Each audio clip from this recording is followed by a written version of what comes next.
भावनात्मक समय है यहाँ पे आना, और हम आपसे वादा करते हैं कि हम भारत को विकसित भारत मिलकर बनाएंगे। जिस तरीके का आप सहयोग और बिल्कुल बच्चों की तरीके ट्रीट कर रहे हैं आप एमएसएमईज को, चाहे हमें लाइसेंस लेने में जो प्रॉब्लम्स आती थी गवर्नमेंट से वो नहीं होती हैं, या फंडिंग को लेकर। आप चुनाव लड़ना चाहती हैं? सर ऐसे क्वेश्चंस मत करिए। क्यों? मैंने आपसे पूछा, उन्होंने एक सवाल आपसे किया, ये तो आपको मतलब वायरल हो रहा है आपका। वो जस्ट एक उन्होंने बस वो एक चुटकी लेना था, वो एक जस्ट मजाक था, क्योंकि मैं थोड़ा सा भावनाओं में ज्यादा बह गई थी। तो मैंने चूंकि मुद्रा लोन के माध्यम से अपने व्यवसाय को बढ़ाया है, राजनीति की वजह से ना जाना जाए, वो व्यापार के दृष्टिकोण से भी अपने आप को अब उठाए। सर मुझे लगता है कि वो जमीनी नेता हैं और शायद इसीलिए उन्होंने वो कॉन्फिडेंशियल मीटिंग रखी थी ताकि वो लिटरली जमीन से जुड़े लोगों से बात कर। Good evening. रायबरेली अक्सर चर्चाओं में, और अपनी एक अगर बात करें तो वीवीआईपी को लेकर, कई चीजों को लेकर, खासकर अगर बात करें तो महिलाओं को लेकर चर्चे में रहता है। हाल में ही रायबरेली में ही बर्थ हुआ आपका, और 2 दिन पहले देश के प्रधानमंत्री, और देश के प्रधानमंत्री को कई नामों से जाना जाता है, और ज्यादा उनका जो नाम है फेमस, वो एक चाय वाले भी कहे जाते हैं। हाल में ही देश के प्रधानमंत्री से मनीषा जी मिलकर आई हैं, और रायबरेली से ही आप भी हैं, और बड़ा वायरल है। और वायरल की वजह क्या है, किस वजह से ये वहां उस मुकाम पर पहुंची, और रायबरेली को लेकर के क्या इन्होंने रिप्रेजेंट किया, और कैसे वो भावुक पल रहे इनके, आपसे ही जानते हैं। मनीषा जी, सबसे पहले तो गुड इवनिंग और वेलकम टू द IBC 24।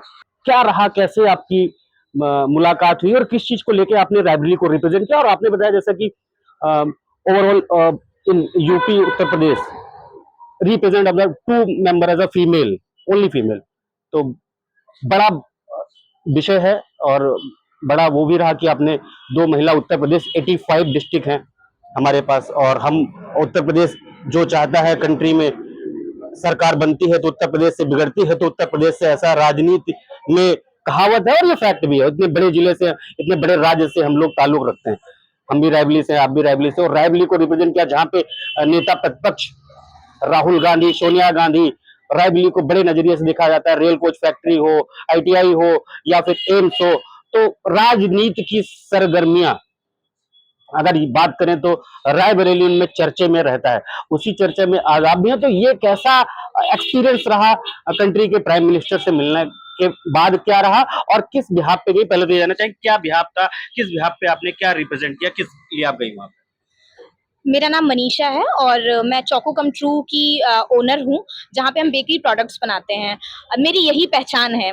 तो और जहाँ तक आपने बोला कि कैसा वहाँ, क्यों मैं वहाँ गई थी, तो मैंने चूंकि मुद्रा लोन के माध्यम से अपने व्यवसाय को बढ़ाया है, तो उन्होंने कुछ बेनिफिशरीज से मुलाकात करने का फैसला किया था, और उसमें से सौभाग्यवश मैं एक थी, तो उस वजह से मैं वहाँ उनके PM आवास पे गई हुई थी। दूसरी सबसे बड़ी बात जो आपने बोली कि उत्तर प्रदेश जो है हमेशा राजनीति की लपटों में रहता है, और उसी की वजह से कहीं ना कहीं उसको जाना जाता है, स्पेशली रायबरेली। तो मैं आपको ये कहना चाहूंगी कि अब मैं कोशिश करूंगी कि मैं वो बैरियर तोड़ूं, और मैं ये चाहूंगी कि रायबरेली सिर्फ राजनीति की वजह से ना जाना जाए, वो व्यापार के दृष्टिकोण से भी अपने आप को अब उठाए।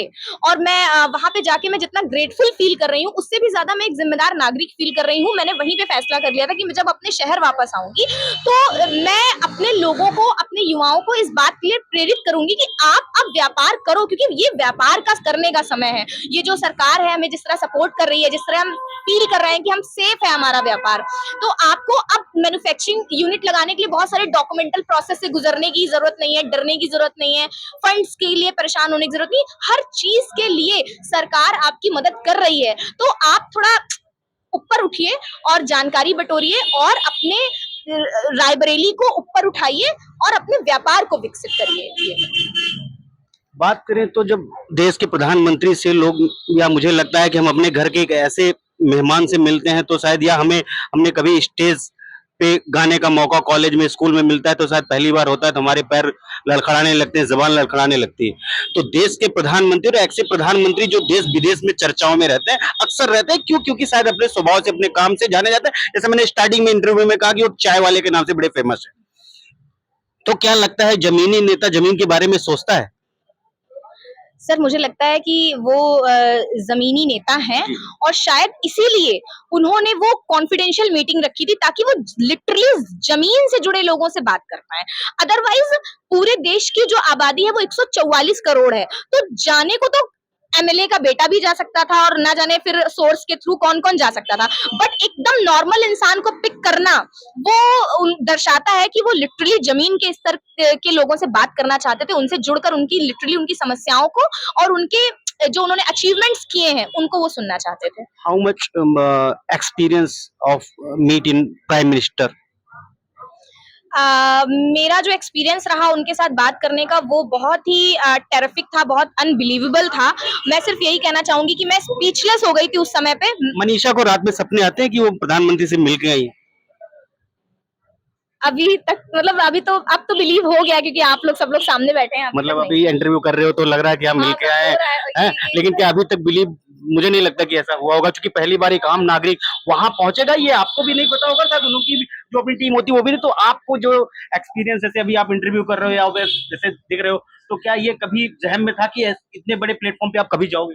कभी नहीं सोचा था। बस मैं अपने काम को, अपने चौको कम ट्रू को ये जरूर सोचती थी कि मैं डे बाय डे किसी भी हालत में मुझे उसको लेवल अप करते रहना है। बट मैंने कभी ये नहीं सोचा था कि इतनी जल्दी मुझे ऑनरेबल प्राइम मिनिस्टर से मिलने का मौका मिलेगा। और अगर आज बात करें ना, तो हमारे एक अपने कलीग्स आपका नंबर खोज रहे थे, तो मेरे जहन में नहीं था कि वो आ रही हो, कौन मनीषा, कैसी मनीषा, पूछ रहे थे। मैं कभी आपसे मिला नहीं था, मेरी आपकी छोटी सी मुलाकात थी और वहीं पे मैंने आपका नंबर लिया था, आपको मैंने नंबर दिया था, शायद आपको रिमाइंडर हो तो। पेट्रोल पंप पे आप प्लेस ढूंढ रही थी अपनी बेकरी को ओपन करने की, मैंने पेट्रोल पंप से आपसे नंबर दिया था आपका। तो अभी अचानक से आया, अच्छा यार वो मनीषा, तो मुझे भी लगा कि यार ये मनीषा, तो मतलब ऐसे लोगों को हम भी कभी कभी अंडर एस्टिमेट कर देते हैं। तो ये मुकाम और जो ये किया है, इससे जब आपकी बात हुई, प्रधानमंत्री ने एक बड़ा सवाल आपसे पूछा रायबली होने के नाते, क्या अभी भी प्रधानमंत्री रायबली में दूसरा नेता ढूंढ रहे हैं? सर ऐसे क्वेश्चंस मत करिए। क्यों? मैंने आपसे पूछा, उन्होंने एक सवाल आपसे किया, ये तो आपको मतलब वायरल हो रहा है आपका। वो जस्ट एक उन्होंने बस वो चुटकी लेना था, वो एक जस्ट मजाक था, क्योंकि मैं थोड़ा सा भावनाओं में ज्यादा बह गई थी और अपने मुद्दे से भटक गई थी कहीं ना कहीं। लेकिन कभी कभी मुखिया घर का होता है, वो कभी कभी कुछ ऐसे सवाल पूछ लेता है अपने बच्चों से कि शायद हो सकता है उसके बच्चों को अंदाजा नहीं होता कि शायद ये यहाँ पे जा सकता है, नहीं हो सकता उन्होंने कुछ देखा हो आपके अंदर। हाँ, ये मैं कह सकती हूँ कि शायद उन्होंने कोई मेरी कम्युनिकेशन स्किल्स या जो भी उनकी पारखी नजरों ने देखा और उन्होंने ये बात बोल दी, तो मैं इसके लिए बहुत उनका वो करूंगी। 24 घंटे में एक बार कहते हैं सरस्वती जी जबान पे आती हैं, तो प्रधानमंत्री जी की जबान पे हो सकता है उस समय सरस्वती रही, तो इस पे क्या कहेंगे आप? मैं सिर्फ यही कहूंगी कि मुझे अपने व्यवसाय को दिन प्रतिदिन आगे बढ़ाना है और जनहित के लिए मैं जो कर सकती हूँ मैं करती रहूंगी। उसके लिए मुझे किसी चुनाव की आवश्यकता नहीं है और जब कभी भविष्य में मौका मिला तो मैं जरूर से अपने काम को करते हुए मैं उस प्लेटफॉर्म को ज्वाइन कर सकती हूँ। इस बिजनेस के बारे में, बैंकिंग के बारे में, मिनिस्ट्री ऑफ फाइनेंस, इसके बारे में, मिनिस्ट्री ऑफ बैंकर, इसके बारे में, या अगर बात करें तो जो बजट है उसके बारे में, ऐसी क्या चर्चा हुई प्रधानमंत्री जी से आपके? सर बहुत ही ये आपने बहुत महत्वपूर्ण प्रश्न किया है, क्योंकि मैं 2 दिन जो मैं समय बिताकर आई हूँ वो मैंने फाइनेंशियल डिपार्टमेंट के साथ समय बिताया, मैंने स्टेट लेवल बैंकिंग कम्युनिटी के साथ, आला अफसरों के साथ समय बिताया और साथ ही साथ मैंने कई सारे जो मंत्रालय के लोग थे उनके साथ बैठने का मौका मिला।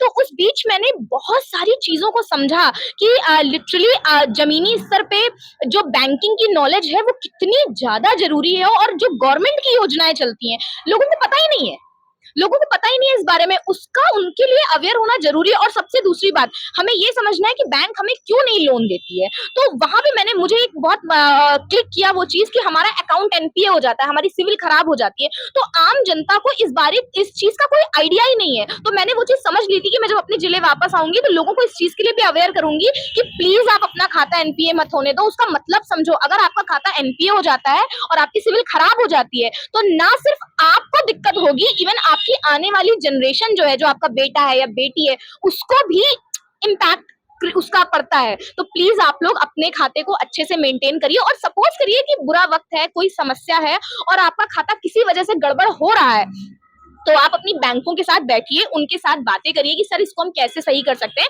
तो वो आपकी हेल्प करेंगे, बट किसी का ट्रस्ट मत तोड़िए। मिनिस्ट्री ऑफ वित्त अगर बात करें तो क्या ऐसे बैंक के जो मिनिस्ट्री थी या वित्त की जो वित्त थी, जिसमें किसी को एक ऐसा मिनिस्टर था या मिनिस्टर जैसे मुलाकात हुई जैसे सीता रमन हमारे यहाँ रही, और ऐसा कुछ और भी कुछ ऐसा फाइनेंशियल एडवाइजर मिले थे आपको? हाँ, वहाँ पे फाइनेंशियल एडवाइजर्स तो थे, मैं ऐसे नाम तो क्योंकि निर्मला सीतारमण जी वहाँ पे नहीं मौजूद थी, बट वित्त राज्य मंत्री मैं शायद अगर मैं गलत नाम ले जाऊं तो सॉरी उसके लिए, शायद पंकज सर करके कोई थे, तो वहाँ पे वो थे, और ऐसे करके कई और मंत्रालय से लोग थे जो फाइनेंशियल डिपार्टमेंट से थे, और बैंकिंग कम्युनिटी से बहुत आला अधिकारी वहाँ पे मौजूद थे, और उन्होंने हमें बहुत अच्छी जानकारी। आपकी बेकरी भी देखते हैं साथ में, और ये बेकरी है, और मनीषा जी जिसकी वजह से वायरल हो रही है, जिसकी वजह से एमएसएमई की वजह से इनका ये छोटा सा बिजनेस है, और मुझे लगता है हाउ मच इन जो बेकरी का वो होगा बहुत ज्यादा नहीं है।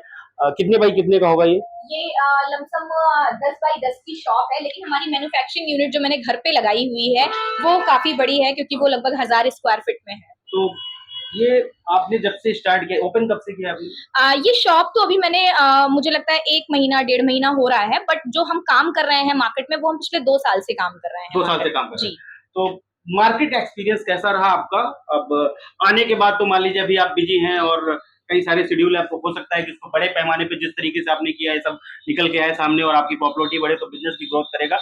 और जैसे आपने कहा कि युवाओं को मैसेज दे रही हैं, तो युवाओं से और खासकर बैंकर को क्या मैसेज देना चाहेंगे आप? बैंकर जमीनी, जैसे आपने कहा कि कुछ चीजें ऐसी हैं शायद यहाँ दिखाई नहीं दे रही, वहां से ऊपर से अलाउ होती है, यहाँ दिख रही, तो इसमें किसकी कमियां हैं?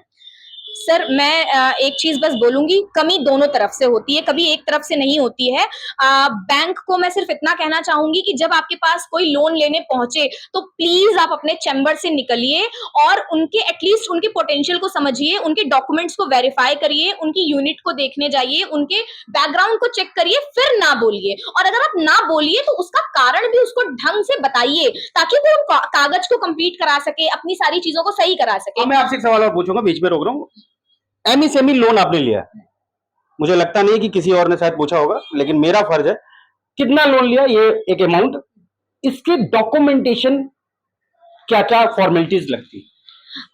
सर जो मेरा प्रोजेक्ट फाइल था, जो कॉस्ट था उसका 9,50,000 का था, 9.5 लाख का मेरा प्रोजेक्ट कॉस्ट था, और इसमें पूरी हेल्प जो मेरी सहयोगी बैंक थी बड़ौदा यूपी बैंक, और स्पेशली जो हमारी जिला परिषद की शाखा है, मेरे आदरणीय बैंक मैनेजर मिस्टर अर्जुन निगम ने मेरा बहुत ही हेल्प किया। उन्होंने सारे डॉक्यूमेंटेशन कंप्लीट कराने में मेरी हेल्प की, और चाहे वो जीएसटी का डॉक्यूमेंट रहा हो या फिर जाति प्रमाण पत्र या जो भी उसमें डॉक्यूमेंटेशन होते हैं, वो उन्होंने पूरी हेल्प की कि मनीषा आप सीए से जाके मिलो, मनीषा आप उद्यम विभाग से जाके मिलो। तो वो जैसे मुझे गाइड करते रहे मैं वैसे करती रही, और मैं बताते हुए मुझे बड़ी खुशी हो रही है कि जो मेरा लोन का प्रोसेस था ये मुश्किल से 20 से 22 दिन में कंप्लीट हो गया था। 20 से 22 दिन में मेरे खाते में पेमेंट आ गई। एमएसएमई के लिए डॉक्यूमेंटेशन क्या क्या कंपलसरी, अगर हमारा कोई दर्शक देखना चाह रहा है और आपको देख करके वो कॉपी करता है या वो पार्टिसिपेट करना चाहता है, ऐसी दुकान खोलना चाहता है, ऐसा और वो करने चाहते हैं, तो उनके लिए आप क्या